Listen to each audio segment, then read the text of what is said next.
Down there resides the sum of all necromantic transgression, she said, in the sing-song way of a child repeating a poem. The unperceivable howl of 10,000 million unfed ghosts who will hear each echoed footstep as defilement. They would not even be satisfied if they tore you apart. The space beyond that door is profoundly haunted in ways I cannot say, and by means you won't understand. And you may die by violence, or you may simply lose your soul.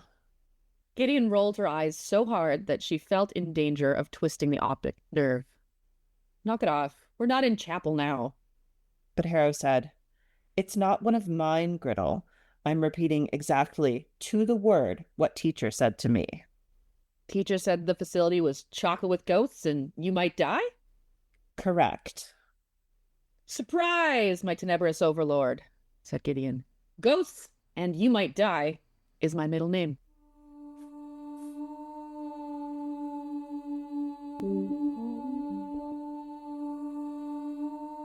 You're listening to Nun Pod with Left Grief, episode 13. Gideon Nav Talking Time.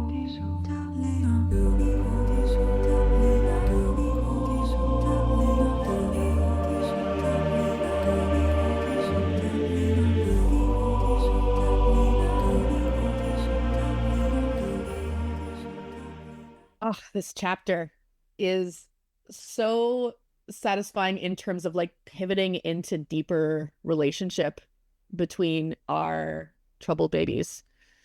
It's so much more honest. Yeah. And it like reflects that what happened back on the 9th, where like when Harrow is not performing, when Harrow is not trying to create a certain perception of other people of the 9th, she is often quite frank with Gideon. And goodness knows she doesn't have the energy for bullshit at the moment. This is such a small detail, but I noticed right at the top of this chapter, blood sweat only comes out of the head. I'm immediately thinking about, mucous membranes that are in and around the head that are really dense with capillaries super close to the surface in ways that the rest of the body isn't, like the nose, the eyes, the mouth, where we'll see that, utilized in medical contexts. But at the same time, I'm like, blood sweat might also happen in a vagina. I was thinking armpits feel like a real... Armpits? There's a lot of sweat. There's some pretty thin skin. It makes sense in the moment that what we're being told is she doesn't have any external wounds. It's just the blood sweat. But why isn't her whole body just sort of caked in sort of a rime of dried blood? And maybe it's aesthetic. Maybe Tamsin Muir was like, that's gross. I don't know. Just like all of her clothes crusty with dried blood, and Gideon's like watching blood flakes off as she's like walking down the hallway. If I invented this magic system and people sweated blood, it'd be all over. It'd be nasty. But like, you'd have a hard day and your socks would be just ruined. It's like a particular type of crusty. And it's interesting that like with the blood sweat, so far in this book, I haven't really heard of people talking about the smell of blood. Because, we were portrayed in the last book of like a fair amount of blood calamities articulated, the timing of it drying, like the idea that the smell of blood is part of it is reasonable, but is not really actually part of what is usually a fairly thorough sensory description of a scene. Yeah, because we get a lot of other smells. Yeah. And I'm trying to think of anywhere where there's like the smell of blood involved in this book, but I can't actually think of an example. And maybe we'll come across one, but like I have a vague memory that maybe we get a taste of blood, like we get a metallic, but yeah, I'm not recalling. But I will say, if you asked me name all the smells in the book, I wouldn't come up with a lot of examples. Yeah, I would be like, okay, so the 9th is musty. There's the terrace on Canaan House, like ammonia smells like taking a run. But yeah, very little talk about, and I'm curious as we get more, in the later books into blood wards and that kind of stuff, if that changes. This is also, this emotional intimacy and deepening is wonderfully set up. Harrow is the most exposed to Gideon physically that we have seen so far in the book. Like we talked in the earlier chapter that Gideon saw Harrow's neck and it was wild. Yeah, I was thinking that there was a sort of parallel between this and the library scene where the face painting happens, where Harrow is, you know, she's without her robe, she's just kind of hanging out, she's much more relaxed and in a state of undress versus how she normally presents to the world. And in that scene also there's this very matter-of-fact death threat, and we get that in this scene as well, that maybe part of how Harrow manages her feelings of vulnerability are being like, I will fucking kill you. And like, I've had a friend like that who's like very protective, very prickly. And then there's this, I had an interaction recently with someone where they're like, don't you dare ever fucking take care of me. And I was like, don't worry, I won't. Cause I'm like, you just expressed a very clear boundary. But it was this like similar energy. And like Gideon checked for injuries and had been traumatized by the experience. So there's both the vulnerability that Harrow is having to just be, generally choose to be this vulnerable in this position. And Gideon's like, I guess I'm here with you. Oh God. She's being thorough, but also this is uncomfortable.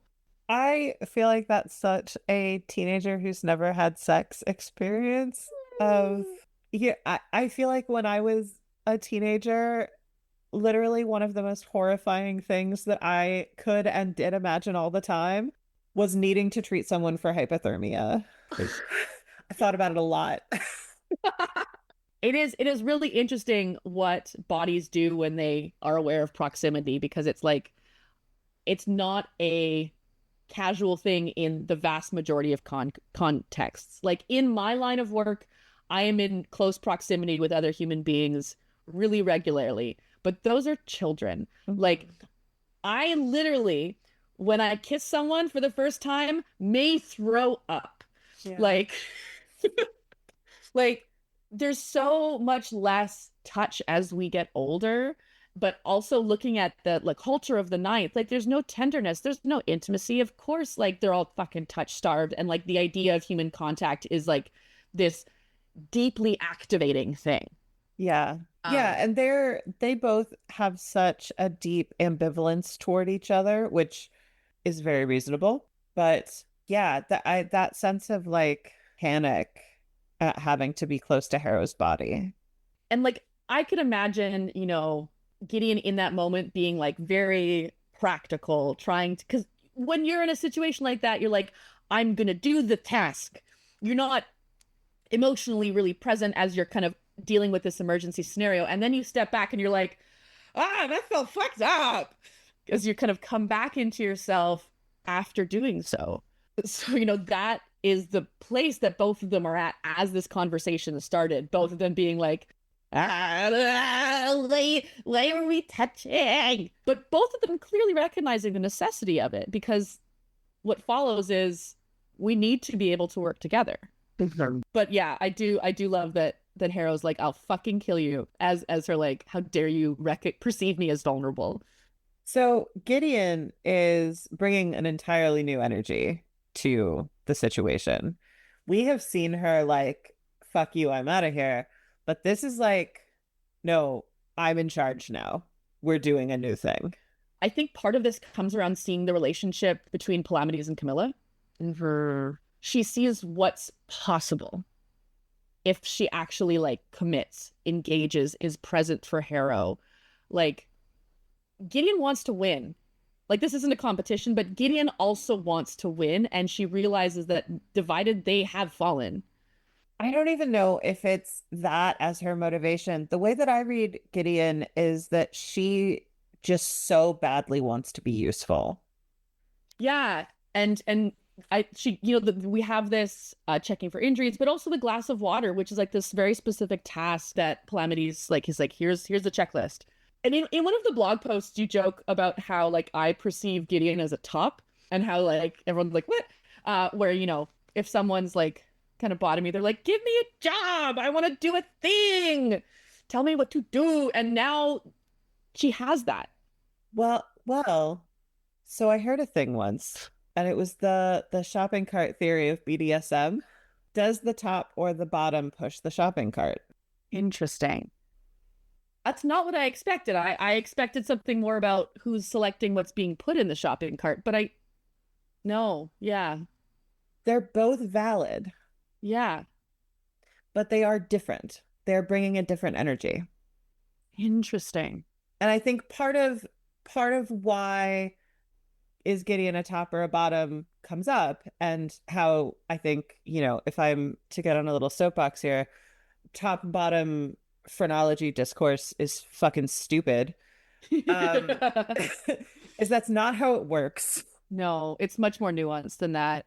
People are, But you can have a moment of being assertive and be a bottom, and you can also be entirely devoted to being of service and be a top. Like, those things aren't in contrast with one another. yeah, there's so many more layers to that interaction than simply like, I do, you receive. Like it's actually partly we're seeing in this about need.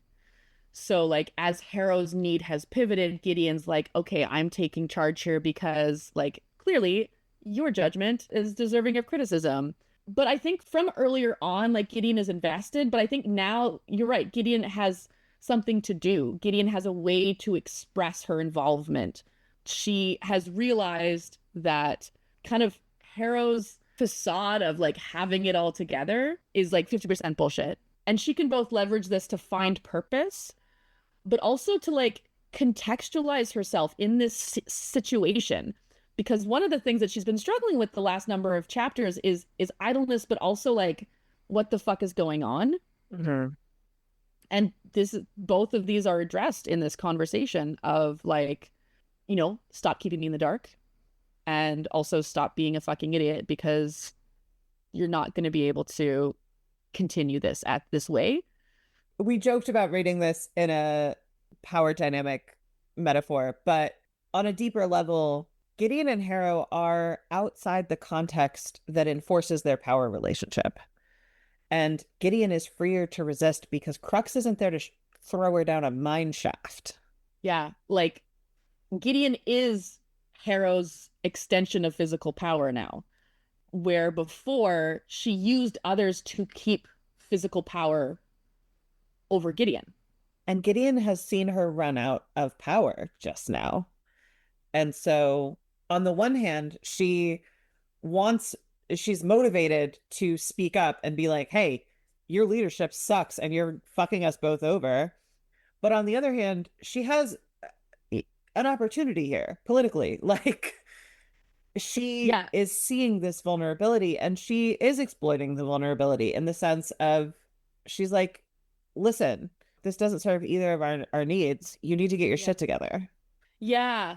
And I think when I first read this book, when I first cosplayed Gideon, I really oversimplified her in a lot of ways. Like, she can match Harrow's strategic ambition. She doesn't have the same kind of drive to gather information that Harrow does. So usually she's operating with like information after Harrow has gotten it. But in terms of seeing opportunities, in terms of like trying to push the mission forward, she's a smart girl who's motivated, recognizing that Gideon just as much has to play this political game as Harrow. And she's like, stop playing us against each other. Mm-hmm. Because them strategizing against each other is weakening their position. And she is not oblivious to that. She has personally experienced the vulnerability that doing so has put her in, and now has directly witnessed the vulnerability that it puts Harrow in. And she's like, that's fucked up and stupid. We're going to talk about it now. Yeah, and I think she's probably a little embarrassed because of the stuff that Calamities said. Like, Camilla never would have left me alone like that.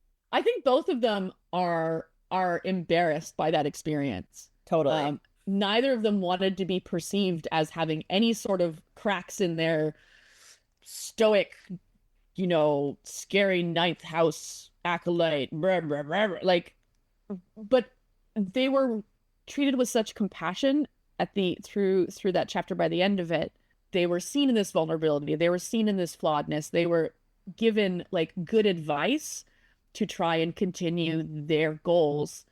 And it it shifts something. This really maybe belongs in last episode, but we didn't say it, and it's just on my heart. It was such a fucking good choice that when Camilla threw the keyring to Calamities, he missed, because they could have gone through that chapter looking like absolute Marvel superheroes. And she was like, no, they're just like really skilled people. Like, don't, like, they're just some guys who like really have their shit together. But also recognize that like they have vulnerabilities in this scenario as well. I love that they didn't handle it perfectly. I love that they were a little bit snippy with each other. Like they were really a powerful counterexample, but they weren't perfect. Yeah, and in recognizing that there can be this contentiousness in the relationship, there can be this like poking at each other thing while still also very strongly upholding each other's efforts. You can let them in. It cannot be clean. It can be actually kind of uncomfortable and messy, and you can keep going forward together. And people can perceive it, and you can keep going forward together. Yeah, there's trust and there's disapproval, and they make different judgments, and there's enough latitude in their relationship to both trust each other's judgments and correct each other. Yeah. And the correction that we saw, of course, from Calamities was very different from the corrections that we saw previously from other houses. Yeah, and as someone who loves Paul, re-exploring this relationship and seeing the way that they interact with each other as eventual constructions of who Paul is internally is interesting to me. That's funny. I came off of our last episode and had a bunch of like Pyrrha Cam feelings. Fear. Gideon has seen several different models up close now of what a Cavalier and Necro relationship can look like. And I don't know that she is eager about any of them exactly, but she's getting real impatient with what she's being offered. Yeah, absolutely. And as like they're exploring, you know, Gideon's pressing and they're exploring this conversation, Harrow articulates that like we bring up the sixth and then we also bring up the third. So, you know, talking about those different Cav Necro relationships is part of what they're kind of acknowledging is part of the meta. Like they're currently negotiating a new Cav Necro relationship, and those other models are coming up there. Yeah. Their experiences with the other people, they're like, we have to contextualize ourselves within the actual people who are here. They don't say this explicitly, but like if they're sticking to the Cav Necro relationship that they left the ninth with, they're actually going to stay behind. Like they're like, these are all these other people doing things in different ways, and like we can't keep using the same strategy. I think in the same vein, one of the things that Gideon is really pressing up against here in this scene is Harrow's coping strategy of pretending everything's fine, pretending everything is under control even when it's not. And that is the way that she has managed her planet since she was 10, is make it look good enough and don't get caught.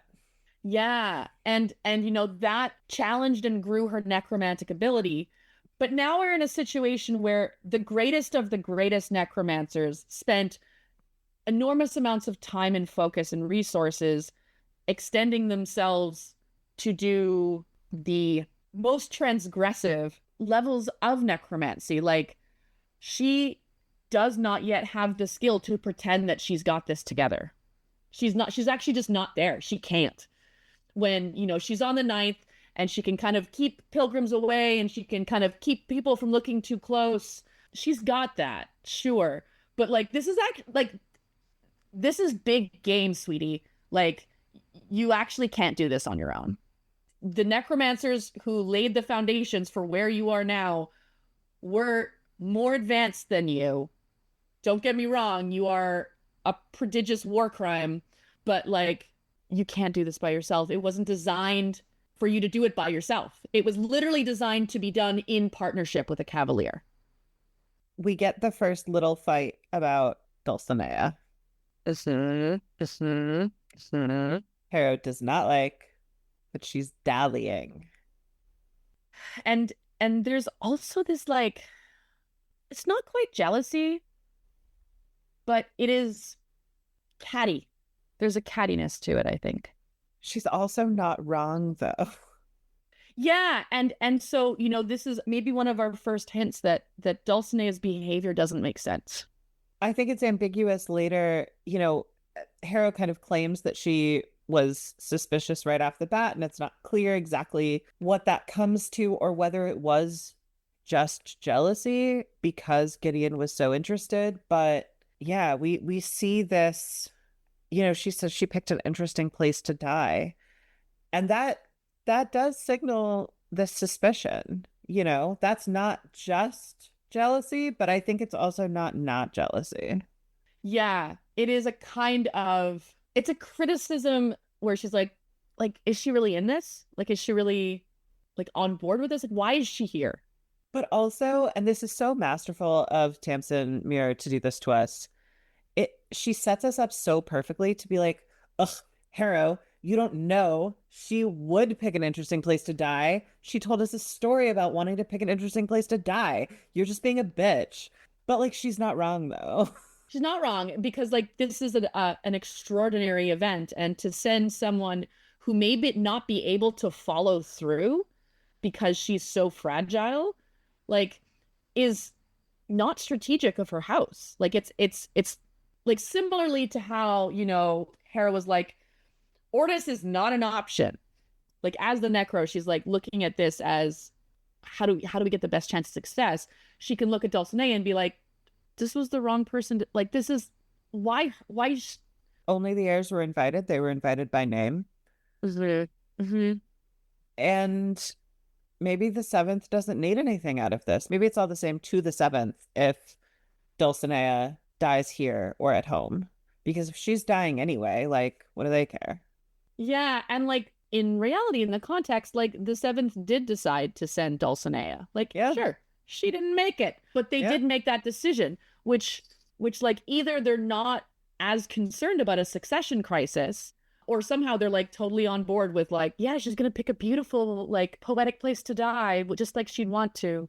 Well, I think they don't need to be concerned about a succession crisis because she was already dying. Yeah. Yeah, they already had a plan. They have a plan. Yeah. Yeah. I don't know what it is, but she already wasn't coming back. Yeah. Yeah. And, you know, Cytherea uses that as a very effective kind of cover, but it smells weird. Yeah. Yeah, it's reasonable for a person to be like, why would you have chosen that? Yeah. But yeah, I do, like I said, I really appreciate that we're so teed up as readers to just completely dismiss this and to write Harrow off when in fact, yeah, reasonable. It's a reasonable question. Yeah. So as Harrow starts to like actually engage with Gideon, she still has to reassert her power in doing so. Mm-hmm. She's like asking these questions and Gideon's like, come on, like a great line. You're not very good at I'm asking the questions now, bitch. Are you? Great line. There's so many good lines in this chapter. This chapter is delightful. But Harrow uses this to reestablish her authority as best she can, as the person who has the information. She's like, if I have to share this with you, I'm at least going to do it my way. Yeah, she's like, no, we're doing Socratic method. I get to be in the driver's seat. Yeah, yeah. I do want to draw attention. Harrow says, what did the priest specify was the only rule the first day we were here? There was not one rule. There were other rules. There were, I would say there were 3 rules. No communications. Right. Which didn't matter to Harrow because she had no one to talk to. And part of that, you know, you can't leave the first until we send you home. Sure. Yeah. You can use any room that is not assigned to another house. Yeah. And don't go through a locked door without permission.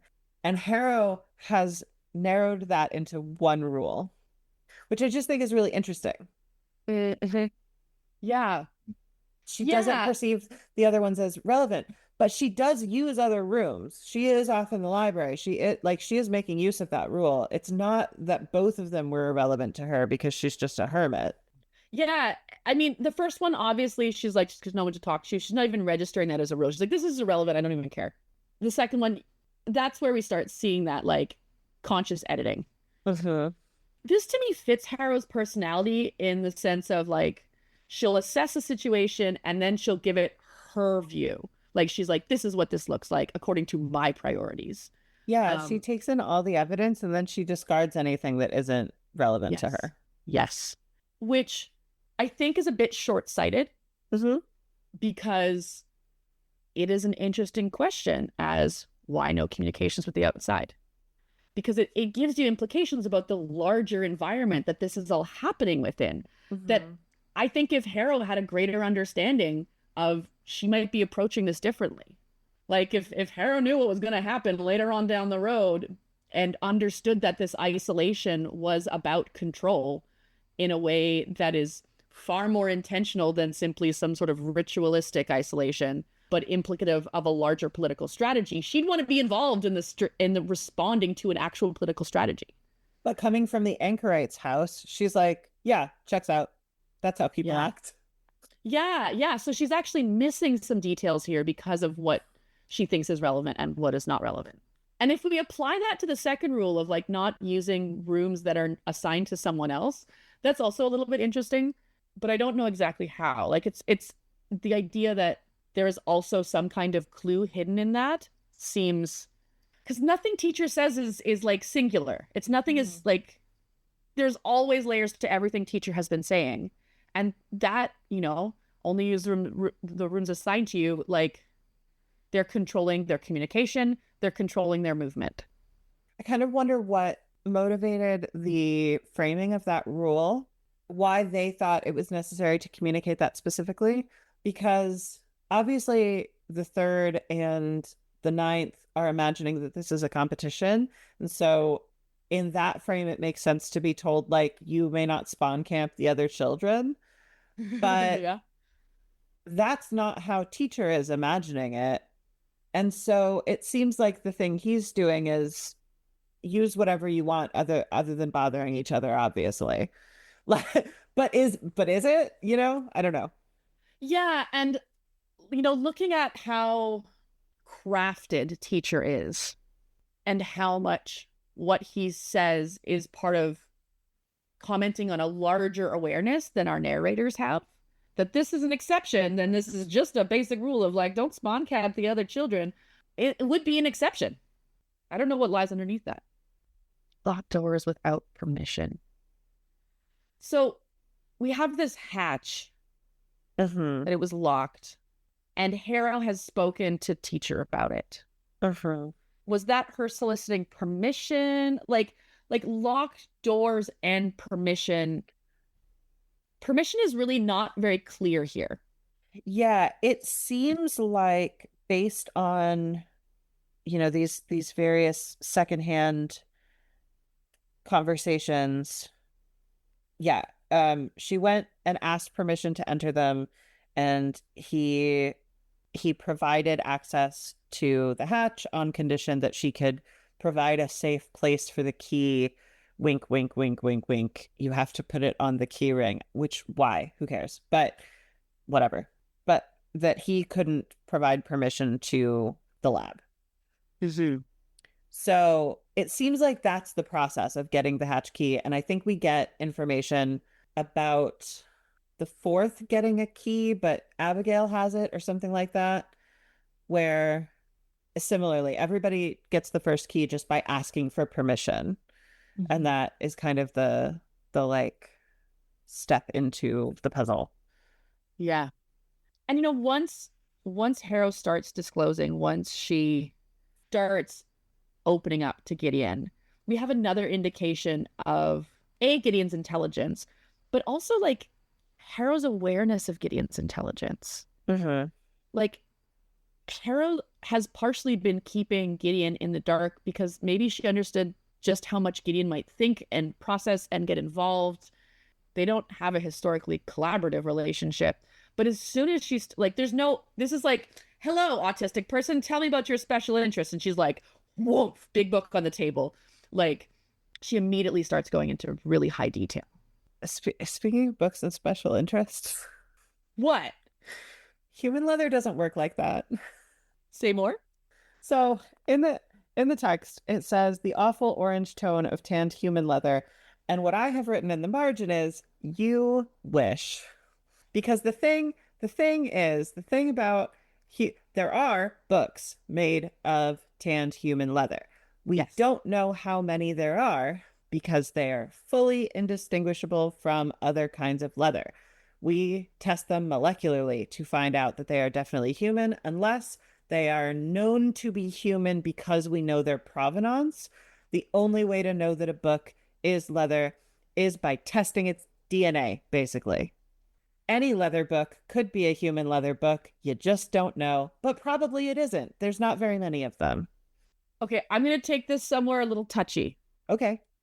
Let's talk about melanin, vitiligo, and other like things that we use to recognize people's skin as individual.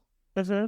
Not like, so I'm thinking of, you know, we have books that have pelts, so they have fur still remaining. Mm-hmm. We have distribution of hair follicles that may or may not give some indication of what species that leather comes from.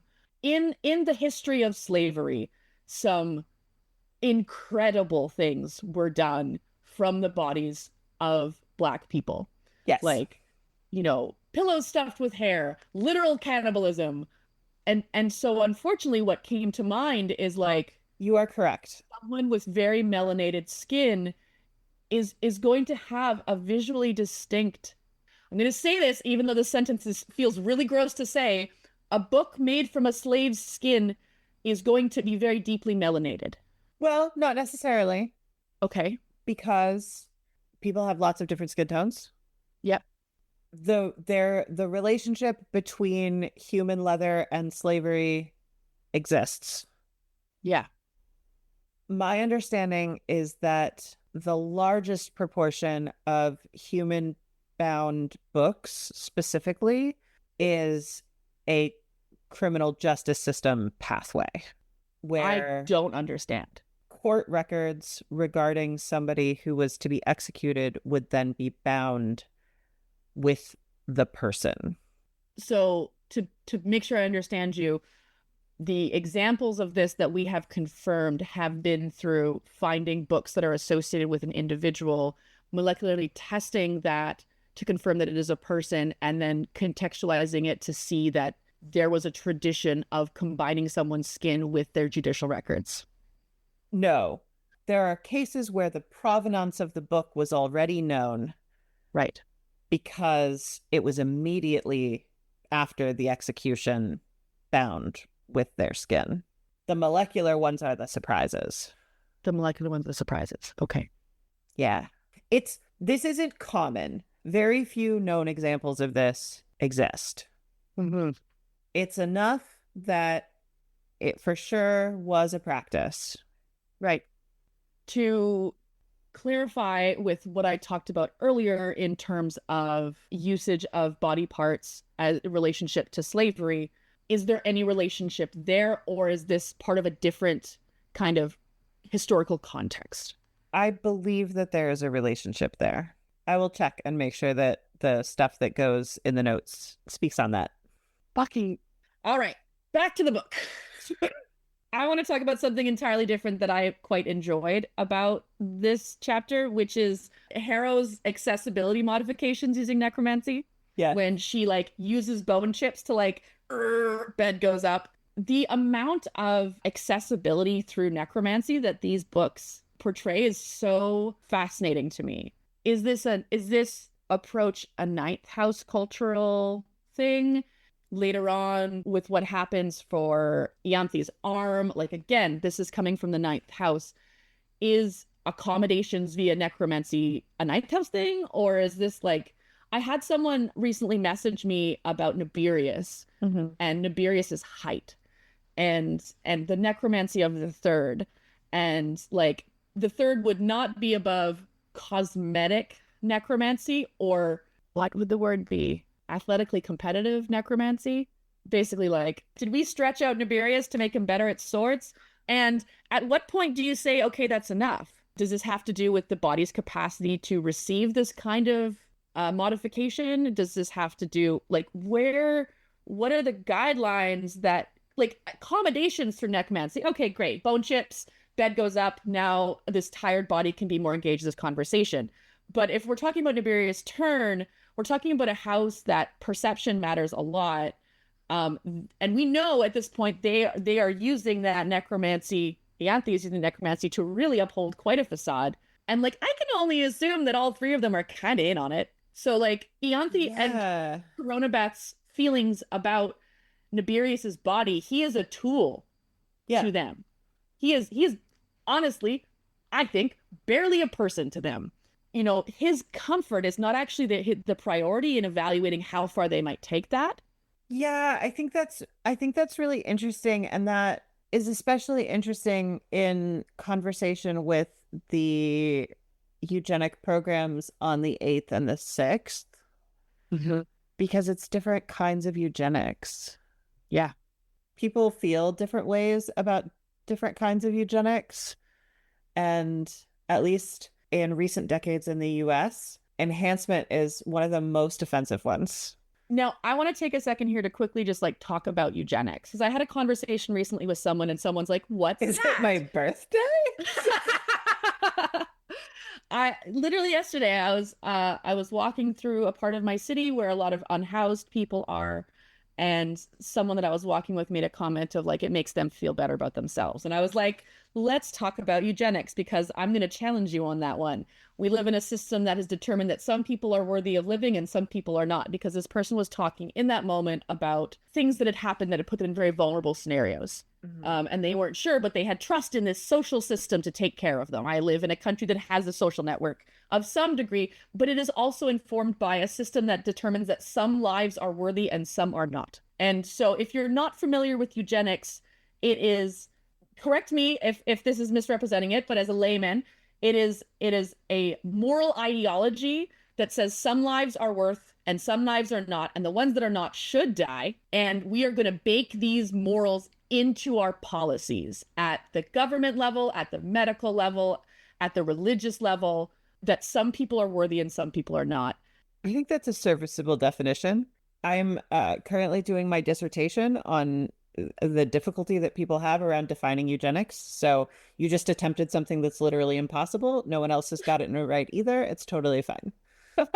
I do love attempting things that are nearly impossible that people just don't do. It's one of my favorites. But yeah, so in you know, Mbembe's necropolitics, like I know that it's been a really core volume in terms of your interpretation of this story, but also in terms of informing some of the underlying political perspectives of eugenics for you in your work. As I Totally. So yeah, I think one of the areas of eugenics that is least acknowledged and least visible to people is some people are just going to die and that's fine.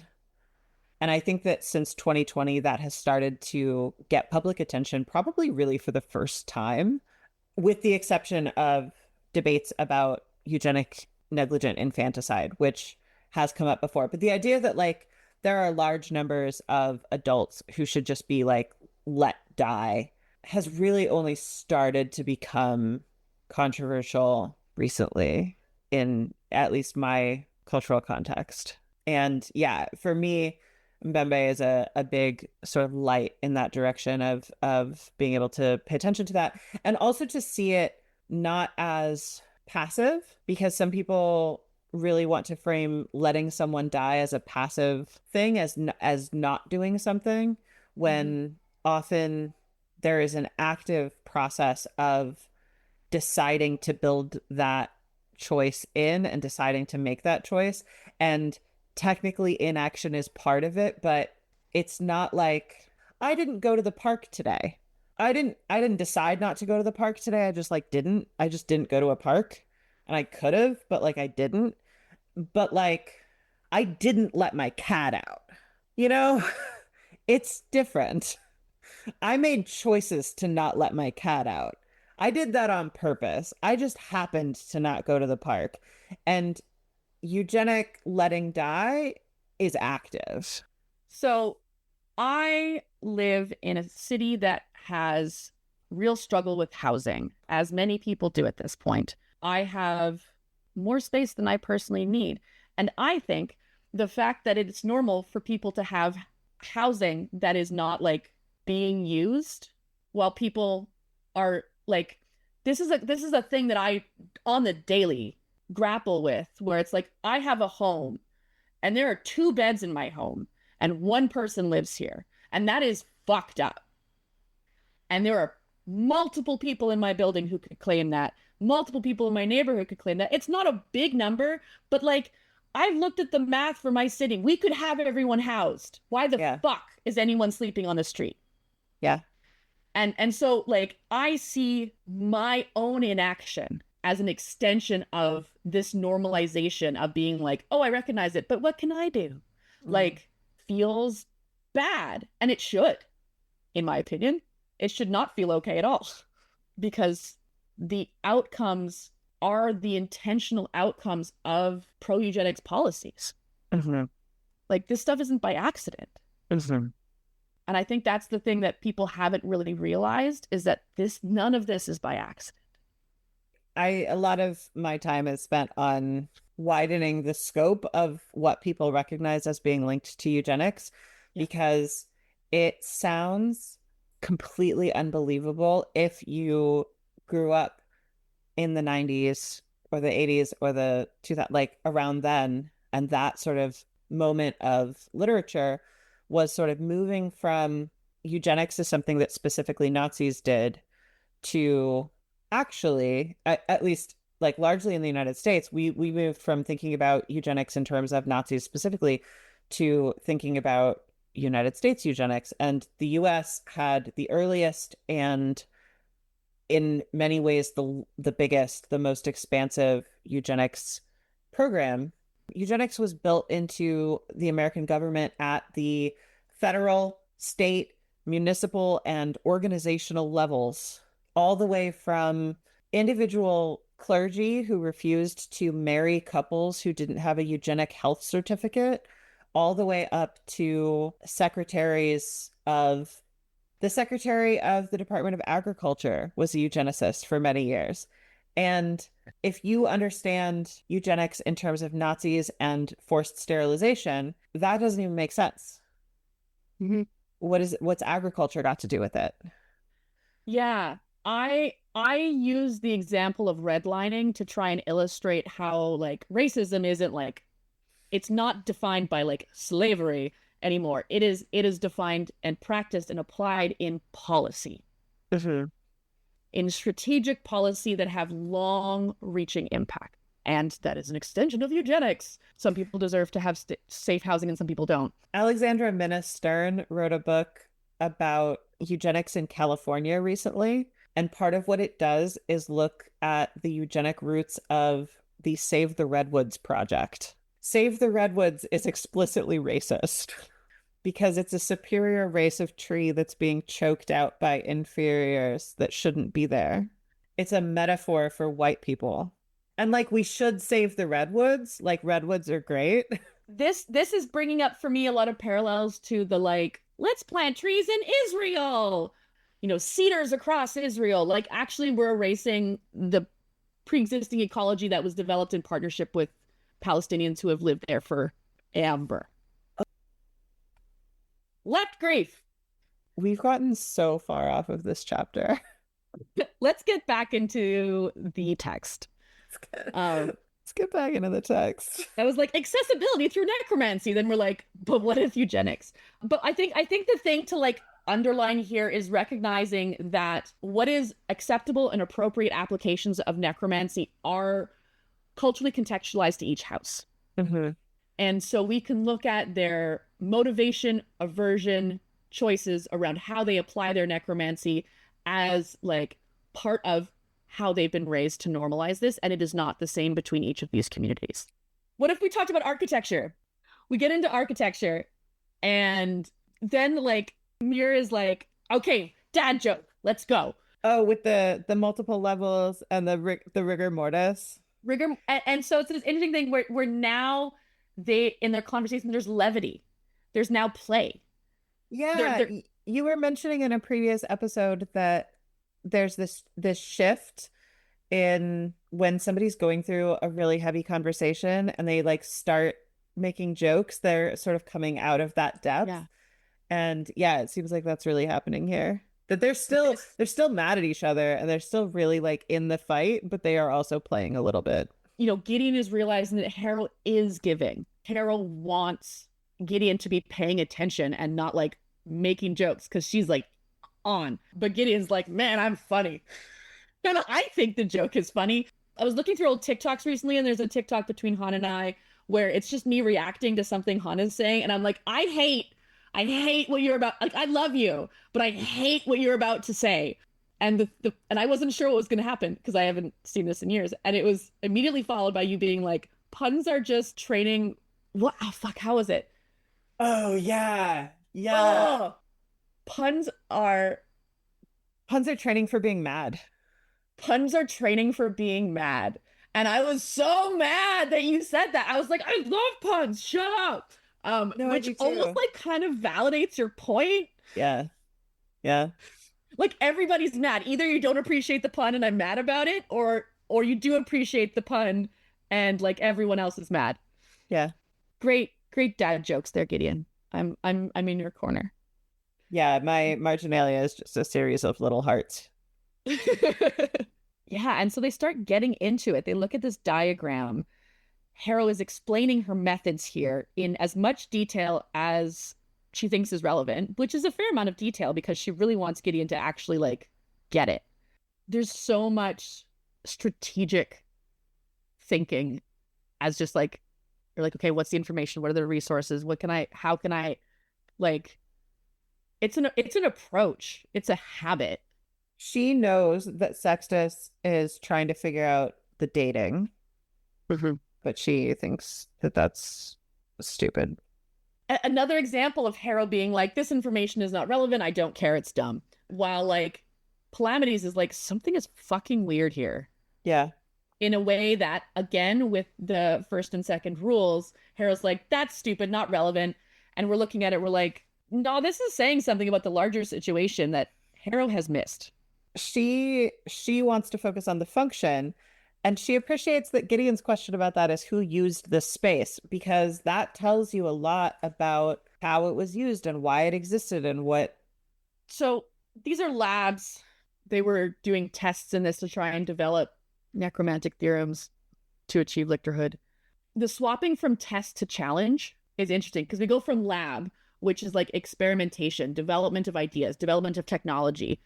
Tests overlap that. We're doing testing. But now tests also overlap with challenge. Challenge is something set up by one person for another person. So we have like this kind of timeline of how these spaces have actually evolved in their use, illustrated by like the way that Harrow is kind of shifting the language. The idea that the original lictors left behind something specific as extensions of their research, but as gatekeeping to the knowledge, paints a picture of some kind of anticipation. I'm a little surprised that Harrow isn't recognizing that here, but maybe she's like, she's not in a position where she would really think that questioning the fundamental design of the system that she's operating in is part of the relevant examination. Like, Yeah. But she sees it. Do you think the skull is a cow? Animal skull, long horns curved in with points almost touch but not quite. No. I mean, okay. I, having grown up in Canada, have a picture of a cow in my mind. That is a specific cow breed. There are many throughout the entire world that have many different types of horns. So like my vivid vision of cow doesn't do that. But I would more think of like goats and wildebeest that have their horns bringing closer into the center. But like my frame of reference of cow and Mira's frame of reference of cow might be different. Yeah. The interesting thing about the almost touching is that you're looking at something, they're curving inward, which to me says in towards the skull. So either you have something that has a seasonal shedding of horn, or you have something that has been bred to this. This is not something that curves inward that is ongoing growing is going to pose a health risk to that animal. So either this trait has been bred in, or there is some kind of natural process that prevents this from doing harm to the animal. I think it's more likely this is a very specifically bred animal. So maybe it's a cow, but I don't think it's by accident that its horns are doing this. And that's almost more interesting to me, whatever species it is. Why this animal? Why this modification? Why this extremeness? Yeah. I think that the animal skull with the long horns is at it's near the door with the circles and lines symbol that we were puzzled about. Yeah. I have heard it suggest that that is an Aries constellation. It has the right number of circles. So it might be a ram that goes with the Aries. Wait, I thought that was Capricorn. I don't know a lot about astrology, though. I don't either. Okay. But I do think that's a really solid theory. Gideon has found something that Harrow has not, and Yes. she says way ahead of you after Harrow was like, do you know how hard it is to stay ahead of Calamity's sexist? The satisfaction, like it kind of like glosses, like it says just thoroughly satisfied. Like there's like 3 or 4 words describing Gideon's like delight in being able to do this. She's but like so pleased. She's so pleased. She's been waiting her whole fucking life to be like, look, Nonagesmus, you didn't even notice. You need me. Yeah. She's like, I actually know secret shit that you don't even know. How about that? How about that? I love this for her. I'm so pleased. And yeah, it doesn't actually take much time to explore either of their reactions to this, though we can absolutely assume that Harrow is like really frustrated at this shift in dynamic. She was the one giving all this information.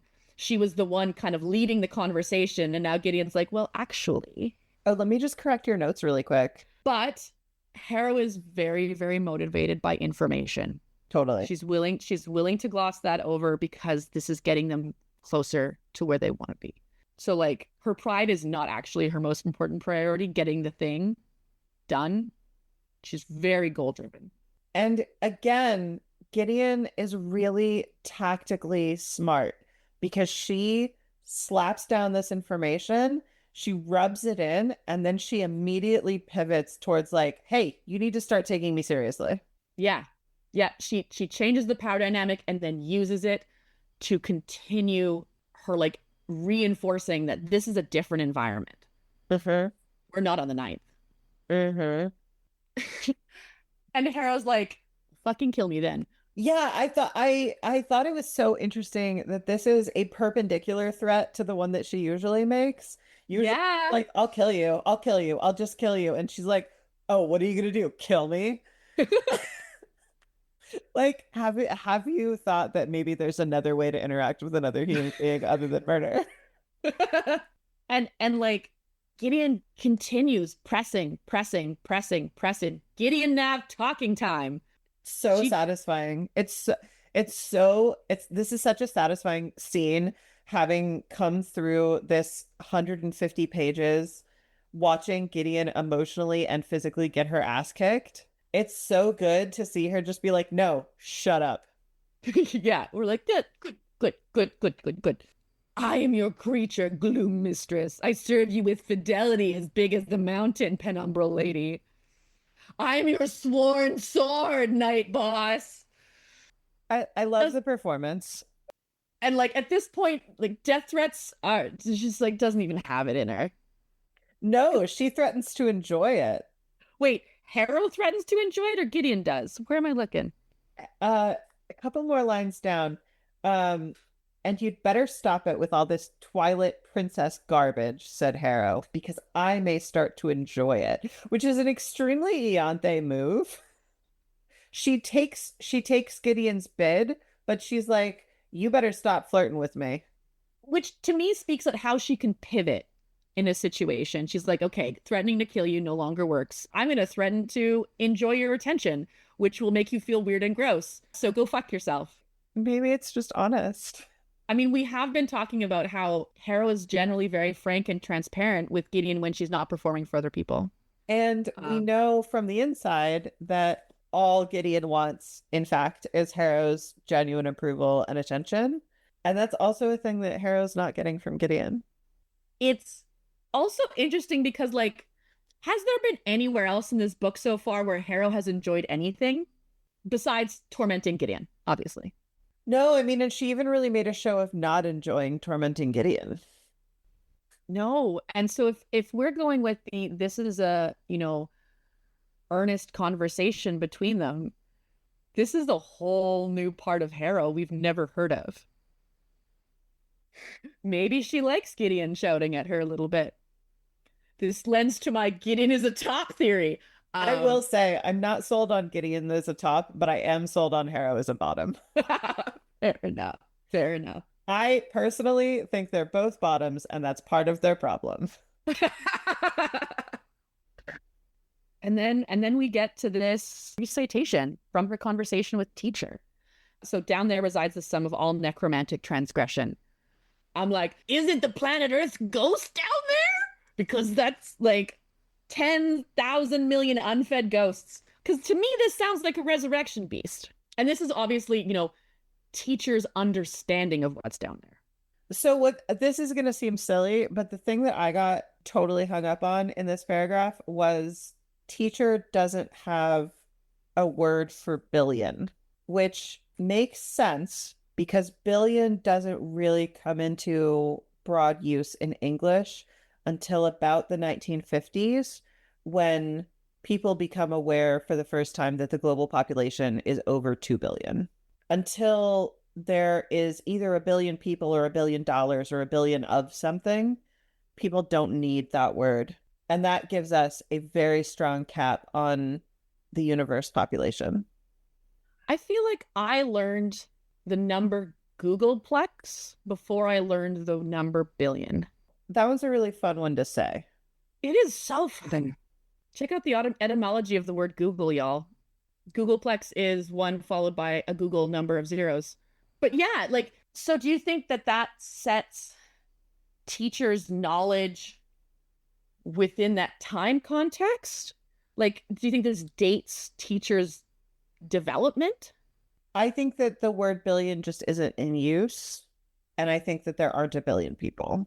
So the population has gone down so dramatically that word has fallen out of use. That's how I read this. And so they no longer have that word, but at the time of these ghosts being alive, there was that many. Mm-hmm. So it has been long enough since all of those people died that this word just doesn't exist anymore. That's how I read it. It gives us another piece about the larger world that they're in. The sum population of all the houses and the colonies is smaller than the current population of Earth. I think very significantly smaller. Yeah, significantly smaller. Yeah, interesting. Also, this indicates to us that Harrow can very easily memorize what people have said once. And precisely. Yeah. She has that kind of memory. And she repeated it in a particular intonation as well, which might have been also a mimic of the intonation. Either a mimic of the intonation or a mnemonic device. Mm-hmm. Because creating things into rhythm, into sing-songy patterns helps establish more parts of your brain involved in remembering the thing. Yeah, true. And given that, a lot of her memorization would have been involved in prayers, which are often encoded with kind of rhythm and song, her kind of just doing that to things that she's like, I'm going to remember this, do. And she to me, the idea that Harrow hears something and then makes a little song about it in her head is so charming. You're absolutely devoted to making Harrow cute. Look, I love neurotic little goblins, okay? I am Scorpia. I am Rose Quartz. I love them. I think they are adorable. So the last thing in this chapter that I have annotated, I annotated a lot this chapter, was you may die by violence or you may simply lose your soul. Immediately next to this, I have written in all caps, ugh. And then down at the bottom, I have added, which of them loses her soul? I mean, technically she didn't lose it. Like, she knows where it is. But great question. This maybe is similar to how I was talking about the word test, where like soul in some ways in this talks about maybe moral integrity, or soul may be a very concrete material within necromancy. We are not clear whether the use of soul as a stand-in for the concept of moral integrity is still in use with the word soul. But I imagine Muir is offering us that as readers. I think Gideon loses her soul, but Harrow loses herself. And Gideon, once again picking up Harrow's worst habits, fails to make contact with that part of the message. She's like, cool, I might die. No probs. Heard. And honestly, beyond that, of like, yeah, let's go. Like, not even just like kind of doesn't make connect with being like, this is actually very motivating. Ghosts and you might die is my middle name. When Gideon says this, is she thinking about her own death or Harrow's? Gideon is always thinking about both. And we return to the both and conclusion. Both and. I think mostly her own. But I don't, as we've discussed before, I don't know how seriously Gideon takes the concept of her own death. I don't think that she has a conscious awareness that she can't die. Yeah. But I think that she doesn't have a normal relationship with risk assessment. Relatable. Yeah. Yeah. This is not a thing that's going to be a flag for her. She's like, sure. Okay. Yeah. Cracks kicked me down a mine shaft. Whatever. Fuck it. And goodness knows, threatening death upon each other is turning into a form of affection between these two. Yeah.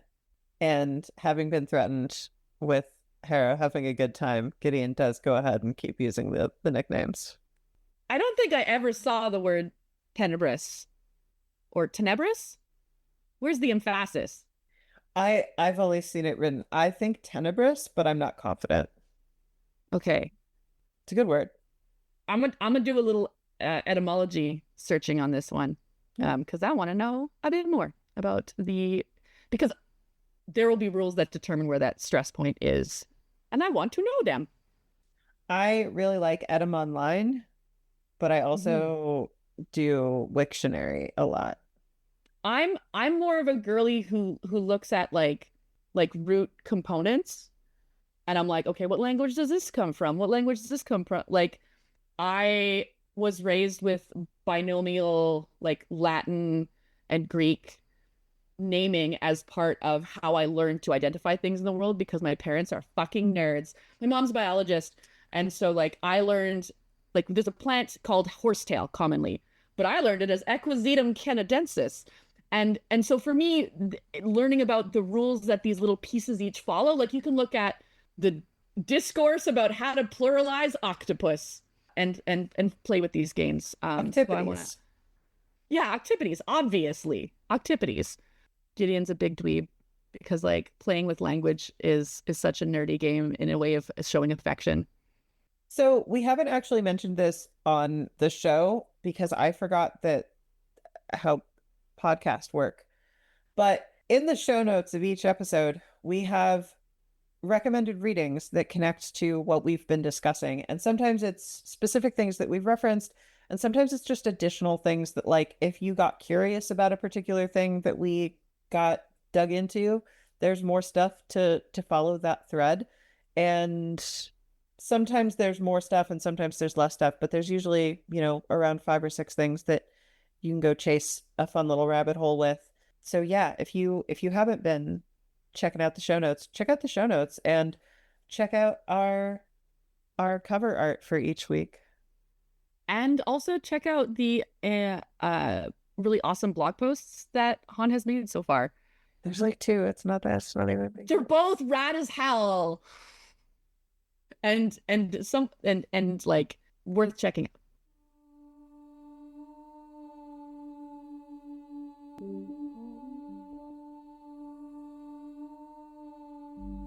Nunpod with Left Grief is created by Claire Beans and Han Koehle and edited by Han Koehle. Our music is Only Human by Philip Ayers. Today's cover art is Claire. You can find us online at nunpod.com or get our attention online with the hashtag nunpod. Thanks for listening.